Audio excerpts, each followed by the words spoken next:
को यहीं पर रहना था, इसलिए वो अपने बच्चे को कंफर्टेबल करते हैं और उसके साथ खेलने लगते हैं। तभी वहाँ पर जूली भी आ जाती है और फिर वो पूरी फैमिली आपस में एक दूसरे के साथ अच्छा टाइम व्यतीत करती है। फिर थोड़ी ही देर में वहाँ पर डोना भी आ जाती है और वो उन सबको फादर से बात करने के लिए कहती है। फिर वे फादर के पास जाते हैं और फादर उन्हें बताते हैं कि इस जगह पर रहने के लिए 2 टाइप की जगह है। पहली जगह है कॉलोनी हाउस और दूसरा है हमारा टाउन। अब ये आपकी मर्जी है कि आप कहाँ पर रहना चाहते हैं। फिर वे फादर के साथ बातें करते करते वहाँ से निकल जाते हैं। वहीं दूसरी तरफ हम चेड को देखते हैं जो डिनर एरिया में आता है। वहाँ आकर वो ठहाके लगाकर हंसने लगता है और बिना लाइन के ही प्लेट लेकर आगे बढ़ता है। लेकिन तभी डैनी की माँ उसे फटकार लगाती है और लाइन में जाने के लिए कहती है। फिर चेड उसकी बात मान जाता है। तभी सारा का भाई उससे मिलने के लिए आता है और कहता है कि मुझे तुम्हारी फिक्र हो रही है। फिर सारा उसे बताती है कि मुझे काम पर आना ही होगा वरना लोगों को शक हो जाएगा कि वो खून मैंने ही किया है। इसके बाद सारा का भाई वहाँ से चला जाता है। तभी फादर उन सबको जादुई पत्थर के बारे में बताते हैं कि वो पत्थर ही हमारी रक्षा करता है और इसी के चलते वो मॉन्स्टर हमारे घर में नहीं आते।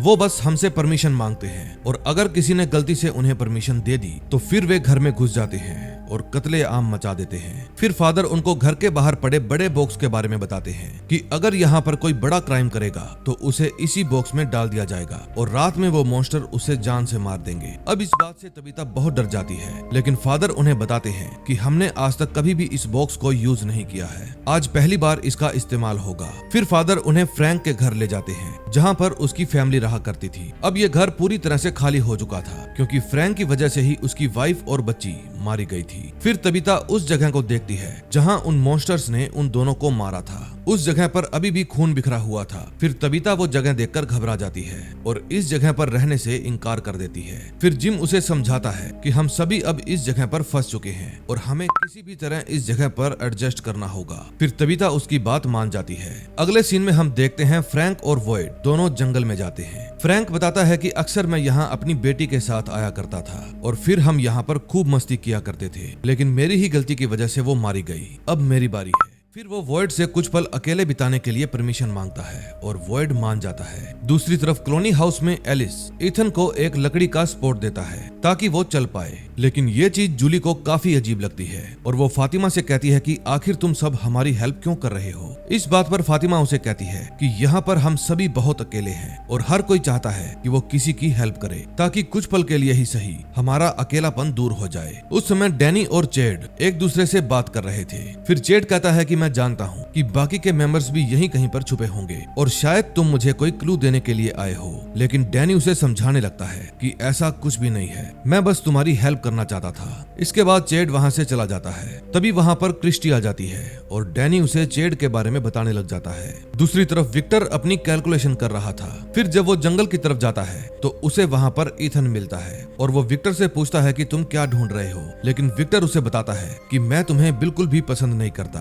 तभी ईथन उसे कहता है कि मुझे यहाँ पर एक सफेद लड़का मिला था और ये बात सुनकर विक्टर चौंक जाता है और बताता है कि मैंने भी उसे पहले देखा था, वो मेरा दोस्त हुआ करता था और अगर अगली बार तुम्हें वो व्हाइट बॉय मिले तो कहना कि विक्टर ने हाय बोला है। तभी जूली ईथन को देख लेती है और उसे अंदर ले जाती है। चेड भी यहाँ से निकलने के लिए हर मुमकिन कोशिश करता है। फिर वो एक स्टोरेज रूम में घुस जाता है जहाँ उसे बॉक्स के अंदर एक लाश मिलती है जो उसके टच करने मात्र से ही चीखने लगती है। फिर चेड बहुत डर जाता है और वहाँ से बाहर आ जाता है। चेड कहता है कि ये तो काफी अच्छा शो है जो कि बिल्कुल रियल लग रहा है। फिर वो साइकिल लेकर वहाँ से चला जाता है। अगले सीन में हम वॉइड को चर्च में देखते हैं जो कि फादर से कहता है कि मुझे फ्रैंक को बॉक्स में नहीं डालना क्योंकि मैं किसी को मौत की सजा नहीं दे सकता। मैंने उस बॉक्स को सिर्फ इसलिए बनाया था ताकि लोगों के अंदर एक डर बना रहे और हर कोई अपने नियमों का सही से पालन करे। फिर फादर कहते हैं कि अगर तुमने उसे सजा नहीं दी तो आगे से तुम्हारी बात को कोई नहीं सुनेगा। फिर सब लोग रूल्स तोड़ेंगे और एक एक करके सब मारे जाएंगे। इस शहर को तुमने बनाया है इसलिए लोगों के दिलों के अंदर तुम्हारी दहशत होनी चाहिए, वरना ये सभी अपने रास्ते से भटक जाएंगे और मॉन्स्टर्स के हाथों मारे जाएंगे।